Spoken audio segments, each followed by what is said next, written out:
제가 이번 학기에 아산전자기계고등학교 1학년 학생들을 대상으로 국어 시간에 노동인권 프로젝트를 진행했습니다. 이 프로젝트 부족하지만 간단하게 말씀드릴게요.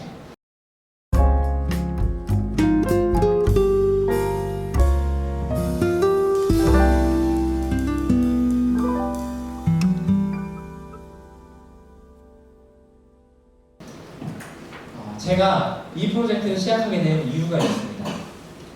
선생님은 노동자 하면 뭐가 떠오르시나요? 어떤 이미지가 떠오르시나요?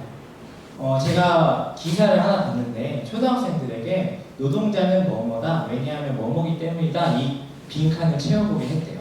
그랬더니 개미다, 백성이다, 노예다, 불쌍한 사람이다, 봉사자다, 개다, 이런 대답을 했다고 합니다. 그래서 저도 궁금해서 저희 학교 학생들은 졸업을 하면 대부분 바로 취업에 나가는 학생들이잖아요. 그래서 너네는 노동자 하면 뭐가 떠오르니? 했더니 이것과 크게 다르지 않은 대답을 했습니다. 이 친구들은 노동자가 바로 될 친구들인데 노동의 가치에 대해서 스스로 굉장히 격항하고 있고, 노동자는 힘든 사람이다, 못 배운 사람이다, 무식하고 힘만 세다, 이렇게 생각을 하는구나, 이런 생각을 조금 바꿔줬으면 좋겠다, 이런 생각이 들었습니다. 네. 그래서 노동 인권 프로젝트를 하기로 했고요.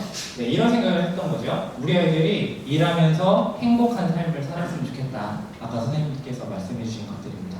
그리고 노동자로서 책임을 다하면서 그 보람을 느끼고 부당한 대우를 받았을 때 그 권리를 정당하게 보장받았으면 좋겠다, 이런 생각을 했습니다. 자, 그리고 나서 성취 기준을 봤어요. 국어과 봤더니 이런 것들이 있더라고요. 네, 읽기 방법을 점검하고 조정하며 읽는다. 그다음에 매체를 적절성을 평가하면서 읽는다. 세 번째는 논증을 구성해서 토론에 참여한다. 이런 성취 기준이 보여서 이것과 노동인권이라는 주제를 연결하면 참 재밌는 수업이 나오겠다, 이런 생각이 들었고요.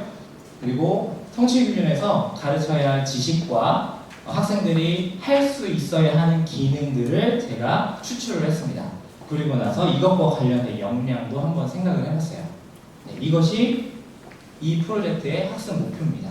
학습 목표를 세우고 나서는 보통은 활동을 생각하시잖아요. 근데 프로젝트를 설계할 때는 백워드 설계 방식을 사용합니다. 그래서 평가를 먼저 생각했습니다. 뭘 어떻게 평가할 것인가? 학생들이 이 학습 목표를 이뤘다는 증거가 되는 것이 도대체 무엇일까? 이걸 고민해봤고요. 이런 채점 기준표, 루브릭이라고 하는데요. 이런 것들을 만들었습니다. 네,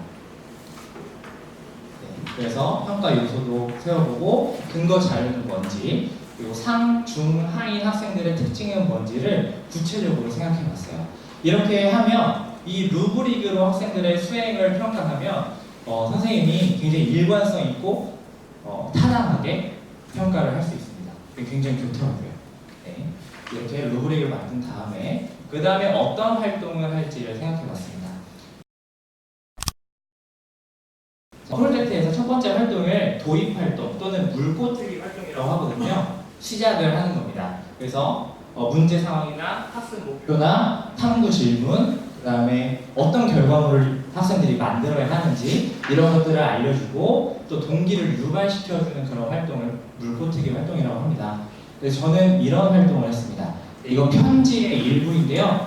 제가 아산에는 노동과 관련해서 어떤 사람들이 있나, 어떤 전문가들이 있나 찾아봤을 때 인터넷으로, 그랬더니 아산시 비정규직 지원센터라는 단체가 있더라고요. 그 단체에서는 학생들을 대상으로 노동 상담을 해주는 그런 활동을 하고 있습니다. 그래서 전화를 했습니다. 교육국장님한테 저 이런 프로젝트를 하고 싶은데 도와주실 수 있으신가요? 했을 때 교육국장님이 흔쾌히 도와주겠다 라고 말씀을 해주셨고, 이런 편지를 써주셨습니다. 안에 내용을 보면 자기소개하고요, 문제 상황을 제시합니다. 그리고 학생들이 어떤 결과물을 만들어야 되고 그 결과물의 발표일은 11월 말에서 12월 초쯤이다 라고 결과 발표일까지 이야기하고 어떤 질문을 대답해야 하는지 이런 것들을 이야기해주고 있습니다. 저랑 같이 쓴 거예요. 그래서 학생들이 이런 질문을 다뤘습니다. 노동을 하며 행복한 삶을 살기 위해 나는 현재 지금 현재 노동자인 학생들도 있죠. 아르바이트를 하는 학생들. 또는 미래의 노동자로서 또는 노동자와 지금 함께 살아가는 사람으로서 어떤 목소리를 낼 수 있을까? 이것이 질문이었고요. 그 질문에 답하기 위해서 이제 탐구 과정 활동들을 진행했습니다. 자, 탐구를 진행하기 전에 모둠 활동을 중심으로 프로젝트를 진행했는데요. 그냥 모둠 활동하면 실패할 가능성이 많죠. 선생님들 많이 경험해 보셨겠죠? 그렇죠? 저만 실패한 거 아니겠죠? 그래서 실패하지 않기 위해서 모둠 세우기 활동도 하고 문화도 조성하고 서로 협력하고 도와주는 그런 문화들을 조성했습니다. 그래서 이렇게 친구들의 얼굴을 그려주면서 아 얘가 이렇게 생겼었구나 이런 것들도 한번 알아봤고요. 그 다음에 많이 하시는데요. 이렇게 행동해요. 이럴 땐 이렇게 말해요. 라고 하면서 서로 자기들끼리 규칙을 세워봤어요.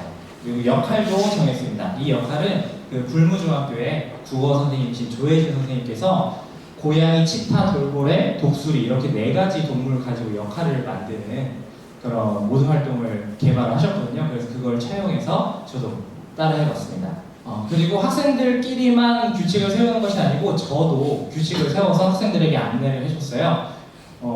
애들이 바로 책을 읽어야 되는데 제가 물어봤습니다. 니네 지금까지 살면서 17년 동안 살면서 책 한 권 제대로 읽어본 사람 있니? 손 들어보라고 했더니 23명 중에 3명 들더라고요. 3명. 네, 제대로 책을 읽어본 친구들이 없었습니다. 그래서 규칙이 필요하겠구나 이런 생각을 했고요. 그래서 이런 8가지 규칙을 제가 먼저 만들어서 이야기를 해주고 제가 강압적으로 지켜라 이게 아니고 혹시 이 규칙들 중에서 지키기 어려운 거나 수정했으면 좋겠는 규칙이 있니? 이렇게 물어보고 동의를 구한 다음에 적용을 했습니다. 네, 그래서 수업 시작할 때에는 학생들끼리 만든 질문을 모둠장이 먼저 이야기해주고 그 다음에 저도 이 규칙을 친구들에게 확인을 시켜주고 수업을 시작했습니다. 그리고 이런 성찰들도 지속적으로 하게 했어요.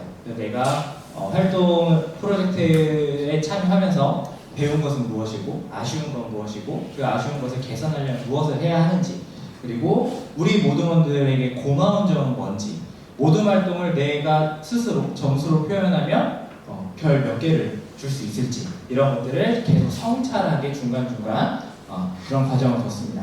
그리고 프로젝트 수업을 하는 교실에는 프로젝트 월, 프로젝트 프로젝트의 벽이라는 것이 있어요. 이 벽에는 학생들이 프로젝트를 하는 과정 중에 결과물이 아닙니다.